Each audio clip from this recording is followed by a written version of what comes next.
Hello everyone, welcome to Magnet Brains. Myself Prateek Karn स्वागत करता हूं आपका अपने यूट्यूब चैनल मैग्नेट ब्रेन्स पर, जहां पर आपको मिलता है क्वालिटी कंटेंट, क्वालिटी एजुकेशन, वो भी बिल्कुल बाकायदा फ्री ऑफ कॉस्ट। केजी से लेकर के क्लास 12 तक का पूरा एजुकेशन सब आपको मिल जाएगा डिटेल वीडियो फॉर्मेट में। और अगर आप हिंदी मीडियम के स्टूडेंट हैं तो फिर आप जानते हैं क्या करना है आपको। मैग्नेट ब्रेन्स का हिंदी मीडियम चैनल भी है, जाकर के सब्सक्राइब कर लीजिएगा और एकदम याद से नोटिफिकेशन को ऑन कर लीजिएगा। इससे होता क्या है ना कि जैसे हिंदी मीडियम के चैनल पर कोई भी वीडियो अपलोड होता है, चाहे कोई लाइव क्लास हो, कोई अपडेट हो, कोई रिकॉर्डिंग हो, तो उसकी जानकारियां, उसकी नोटिफिकेशन सबसे पहले आप तक पहुंच जाती हैं। आप किसी भी कंडीशन में कुछ भी मिस आउट नहीं करते। बस एक बात का आप खास ख्याल रखें कि हिंदी मीडियम के चैनल पर क्लास 6 से क्लास 12 तक का पूरा कंटेंट अवेलेबल है। कौन कौन से स्टेट बोर्ड हैं सर? एमपी बोर्ड है, बिहार बोर्ड है, यूपी बोर्ड है, राजस्थान बोर्ड है और दिल्ली बोर्ड है। और अगर आपको ई नोट्स या ई बुक्स चाहिए तो इसी वीडियो के डिस्क्रिप्शन में आपको एक लिंक मिलेगी, जाकर के आप चेकआउट कर लीजिएगा। वहां से आप ई नोट्स और ई बुक्स भी बाकायदा अवेल कर सकते हैं। ठीक है, तो चलिए हम जरा कहानी को शुरुआत देंगे। क्लास 12 फिजिक्स चैप्टर है 13, चैप्टर का नाम है न्यूक्लियाई और ये वाला वीडियो है इसका क्विक रिवीजन वीडियो। तो बिना समय लगाए ले करके चलते हैं आपको इसके पहले वाली स्लाइड के ऊपर। पहले इसके अपन को ना थोड़ी सी थ्योरी जो है ना, प्रीवियस हिस्ट्री जो है वो समझनी पड़ती है। सबसे पहले न्यूक्लियस के कंपोजिशन को लेकर के एक बात उठी थी कि न्यूक्लियस के अंदर होते हैं प्रोटॉन और इलेक्ट्रॉन। ठीक है, ये वाली थ्योरी अभी तो हम सिरे से नकार देंगे क्योंकि हम लोग अभी तो फेमिलियर हो चुके हैं कि भाई इलेक्ट्रॉन तो न्यूक्लियस के अंदर नहीं होता है। इलेक्ट्रॉन तो बाहर चक्कर काट रहा होता है।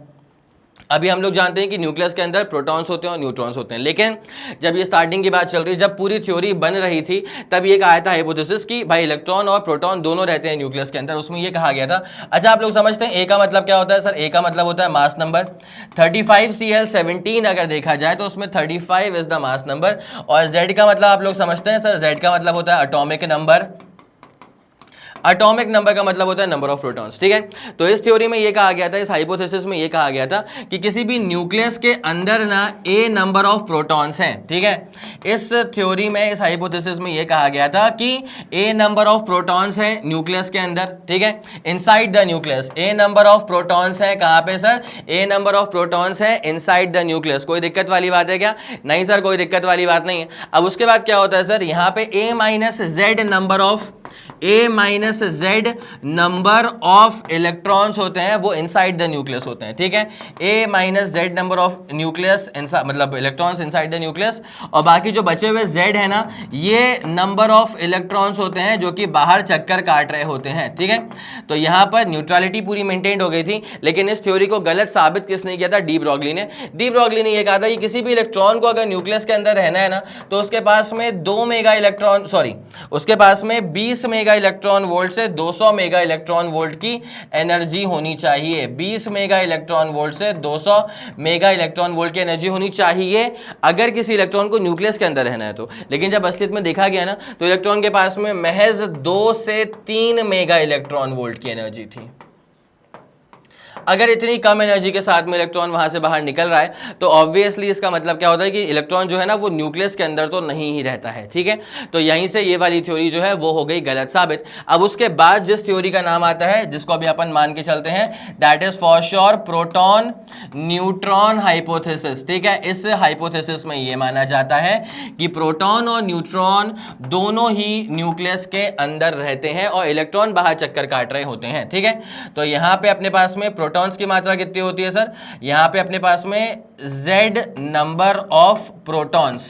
ठीक है, और यहां पे A minus Z number of neutrons. ठीक है, A minus Z number of neutrons रहते हैं। और जो बाहर ऑर्बिट है ना, इसमें इलेक्ट्रॉन चक्कर काट रहे होते हैं। ये इलेक्ट्रॉन कितने होते हैं? Z नंबर ऑफ इलेक्ट्रॉन्स बाहर चक्कर काट रहे होते हैं ऑर्बिट में। ठीक है, तो ये वाली थ्योरी है जिसको अपन फॉलो करते हुए चलते हैं। इस हाइपोथेसिस को हम लोग फॉलो करते हुए चलते हैं। ठीक है, अब यहां पे आता है साइज ऑफ द न्यूक्लियस का फंडा। देखिए, न्यूक्लियस की साइज को लेकर के एक बहुत ही प्यारी बात होती है सर। वो बात ही होती है कि न्यूक्लियस का जो वॉल्यूम है ना, volume of the nucleus should be proportional to its mass number. ठीक है, now what is the volume of the nucleus sir? 4/3 πr³ this is the volume of the nucleus. It should be proportional to mass number A. ठीक है, अब यहां से आप कह सकते हैं कि ठीक है, r³ proportional to mass number A, r is proportional to a की पावर 1/3 और r इज इक्वल टू आप कह दीजिएगा r नॉट a की power 1/3। Now what is the value for R not? तो सर आर नॉट की value होती है 1.2 फर्मी के बराबर। आर नॉट की वैल्यू क्या होती है सर? आर नॉट की वैल्यू होती है सर 1.2 फर्मी के बराबर 10⁻⁻15 मीटर्स के बराबर, ठीक है। ये वाला फंडा आप लोग के दिमाग में बैठ गया सही से? यस सर, बिल्कुल बैठ गया, इसमें कोई भी दो राय नहीं है, ठीक है। ये अपने पास में आ गया है वॉल्यूम ऑफ द न्यूक्लियस। अब यहीं से शुरुआत मिलती है किसको sir? Density of the nucleus को, ठीक है। देखिए जब आपको डेंसिटी निकालनी है, डेंसिटी का फॉर्मूला क्या होता है? मास अपॉन वॉल्यूम होता है, ठीक है। एक न्यूक्लियन का मास कितना है? m। अपने पास में कितने नंबर ऑफ न्यूक्लियॉन्स है? a नंबर ऑफ, ठीक है। वॉल्यूम क्या होता है? 4/3 पाई r का क्यूब करेंगे, r का क्यूब करेंगे तो क्या हो जाएगा? r नॉट का क्यूब और a बच जाएगा, a से a कट जाएगा। इसका मतलब क्या होता है? डेंसिटी जो है ना न्यूक्लियस की, वो मास नंबर पे डिपेंड ही नहीं कर रही है, ठीक है। तो डेंसिटी हर न्यूक्लियस की सेम होती है। आयरन का न्यूक्लियस ले लो, चाहे क्लोरीन का न्यूक्लियस ले लो, चाहे किसी का भी न्यूक्लियस ले लो, हर न्यूक्लियस की डेंसिटी जो है वो सेम रहने वाली है, ठीक है। और इसको जब अपन पूरा सॉल्व आउट करेंगे तो 2.29 10⁻17 के आसपास का अपना आंसर आता है। 2.29 10⁻17 किलोग्राम पर मीटर क्यूब। दिस इज रफली the density of the nucleus, nuclear density इसे कहा जाता है, ठीक है। अब यहां से हम शुरू करने वाले हैं मास डिफेक्ट को, ठीक है। देखिए जैसे मान लीजिए कोई न्यूक्लियस बना, ठीक है। अब उसमें 17 ग्राम के प्रोटॉन्स हैं, 18 ग्राम के न्यूट्रॉन्स हैं। कुल मिलाकर के न्यूक्लियस का मास 35 AMU ग्राम्स AMU, ठीक है। कुल मिलाकर के न्यूक्लियस का मास 35 AMU आना चाहिए, लेकिन जब असलियत में उसको मेजर किया जाता है ना तो वो आया 34 AMU, मतलब 1 AMU का मास गायब हो गया।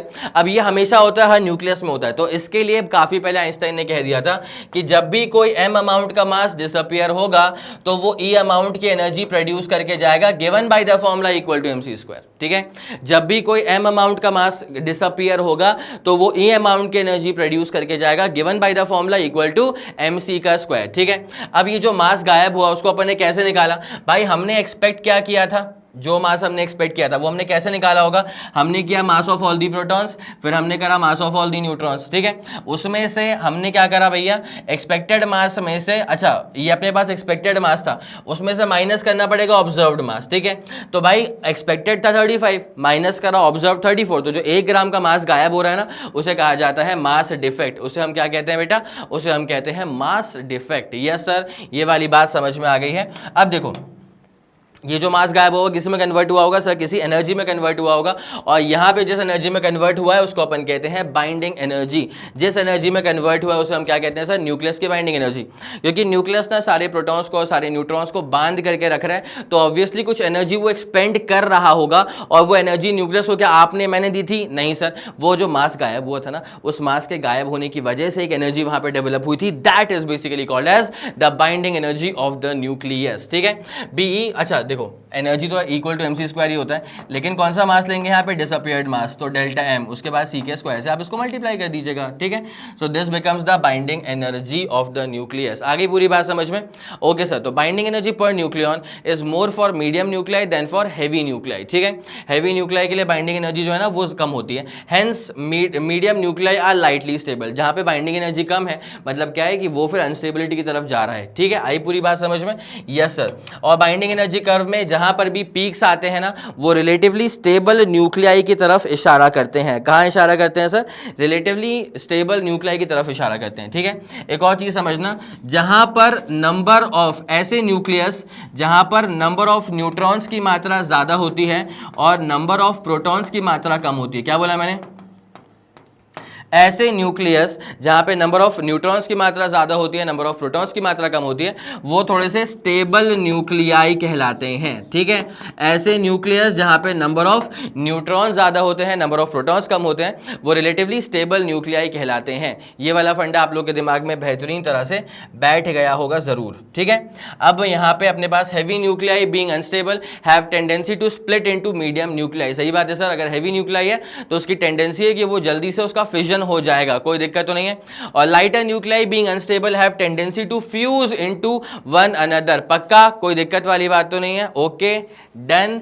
चलिए मिलते हैं, फिर आगे बढ़ते हैं। इसमें लाइटर न्यूक्लियाई की बात चल रही है। किसकी बात चल रही है सर? लाइटर न्यूक्लियाई की बात चल रही थी, ठीक है। This process is called as fusion. जब दो लाइट न्यूक्लियाई जाकर के मिल जाते हैं, यहाँ पे जब उनका जुड़ाव हो जाता है तो this is basically called as nuclear fusion, ठीक है। अब आते हैं अपन यहाँ पर रेडियो एक्टिविटी की तरफ। रेडियो एक्टिविटी कैसा फिनोमेना होता है जिसमें एक हैवी न्यूक्लियाई जो है ना वो डिसइंटीग्रेट हो जाता है, और डिसइंटीग्रेट होकर के उसके अंदर के रेडिएशंस बाहर निकलते हैं। मेजरली 3 तरह के होते हैं, अल्फा बीटा और गामा, ठीक है। तो यहाँ पे अच्छा, in radioactive decay an unstable nucleus emits alpha और बीटा, ठीक है। तो यहाँ पे कुछ नॉर्मल से लॉज ऑफ रेडियो एक्टिविटी भी होंगे, आपको बताता हूँ मैं।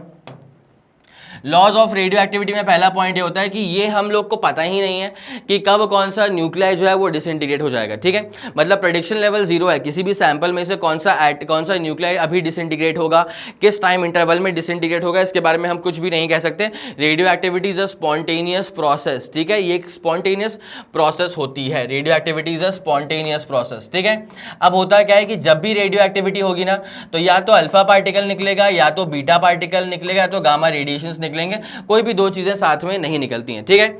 अब उसके बाद क्या होता है, अगर अल्फा डिके हो रहा है, ठीक है, मान लो कभी अगर अल्फा पार्टिकल्स का एमिशन हो रहा है, अगर अल्फा डिके होगा तो अल्फा का चार्ज नंबर क्या होता है सर 2, मास नंबर क्या होता है 4, ठीक है। अगर अल्फा डिके होगा तो चार्ज नंबर रिड्यूसेस बाय 2 और यहां पर जो मास नंबर है दिस रिड्यूसेस बाय 4, ठीक है।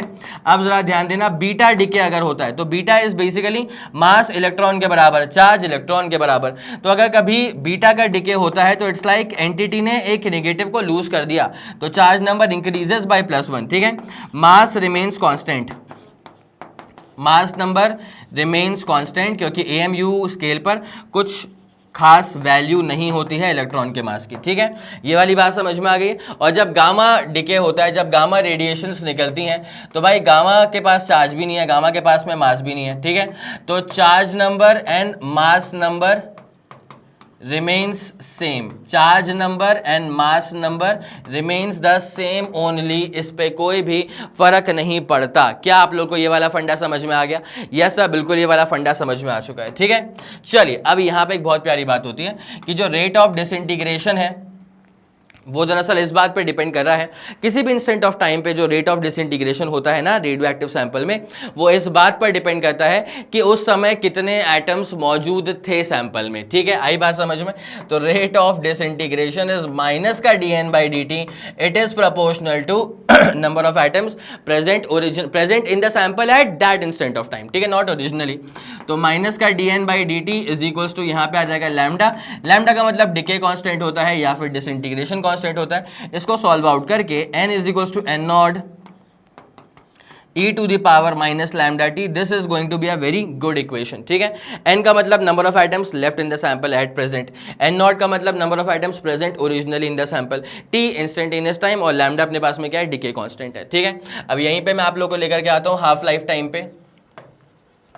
हाफ लाइफ टाइम पीरियड वो समय अंतराल होता है जब नंबर ऑफ एटम्स आधे बच जाते हैं। मान लो कि आप एक नया फ्रेशली प्रिपेयर्ड सैंपल लेकर के आए, वहां पे 100 एटम्स की मौजूदगी थी, 12 बजे का समय हो रहा था, ठीक है। अब कितने समय के बाद सिर्फ 50 ही एटम्स बचेंगे, जितने समय के बाद सिर्फ 50 ही न्यूक्लियाई बचे, मतलब आधे डिसइंटीग्रेट हो चुके हैं, उस समय अंतराल को हाफ लाइफ टाइम कहा जाता है। इसका देखो, अगर समय हो गया है हाफ लाइफ टाइम के बराबर, तो number of atoms present in the sample now is initially कितने थे, उसका सिर्फ आधा बचेगा, ठीक है।